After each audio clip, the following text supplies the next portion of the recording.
బాల్కొండ మండలం ఇత్వార్పేట్ గ్రామానికి చెందిన తుడుం సంపత్ అనే బాధితునికి కాలికి సర్జరీ అవసరం ఉండి నిమ్స్ హాస్పిటల్లో చేరగా చికిత్స కోసం 75,000 రూపాయల ఎల్ఓస్ ని మంజూరు చేసి మాజీ మంత్రి ఎమ్మెల్యే వేముల ప్రశాంత్ రెడ్డి అందజేశారు. కక్షిదారులు తమ విలువైన సమయాన్ని డబ్బును వృధా చేసుకోకుండా రాజమార్గంలోనే రాజీ చేసుకోవాలని జిల్లా న్యాయాధికారిని భారతలక్ష్మి అన్నారు. ఆర్మూర్ కోర్టులో సీనియర్ సివిల్ జడ్జ్ మండల న్యాయ సేవా సంస్థ ఆధ్వర్యంలో శనివారం జాతీయ లోక్ అదాలత్ పై న్యాయవాదులకు పోలీసులకు అవగాహనతో పాటు జాతీయ లోక్ అదాలత్ గోడపత్రులు ఆవిష్కరించారు. శాంతి భద్రతల పరిరక్షణలో పోలీసులతో సమానంగా విధులు నిర్వర్తిస్తూ హోంగార్డులు కీలక పాత్ర పోషిస్తున్నారని హైదరాబాద్ పోలీస్ కమిషనర్ విసి సంజనర్ వెల్లడించారు.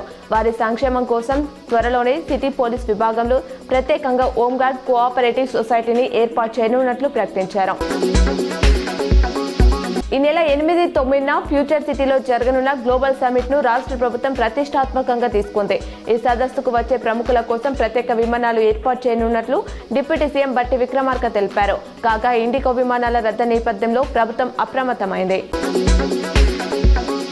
తమ ప్రభుత్వానికి అభివృద్ధి సంక్షేమం 2 కళ్ళు అని సీఎం రేవంత్ దేవరకొండ సభలో చెప్పారు. పేదలకు ఇల్లివ్వని కేసీఆర్ 2,000 కోట్లతో గడి కట్టుకున్నారు. ఆ 10 ఏళ్లలో కాంగ్రెస్ ప్రభుత్వం ఉండుంటే 22 లక్షల ఇల్లు ఇచ్చేది. ఇందిరమ్మ ఇల్లు ఇచ్చిన చోట మేము ఓట్లు అడుగుతాం. డబుల్ బెడ్రూమ్లు ఇచ్చిన చోట కేసీఆర్ ఓట్లు అడగాలి. అల్లుడు కొడుకు బిడ్డ ఆయనను ముంచుతారు. బీఆర్ఎస్ ను కేటీఆర్ బొంద పెడతారని పేర్కొన్నారు.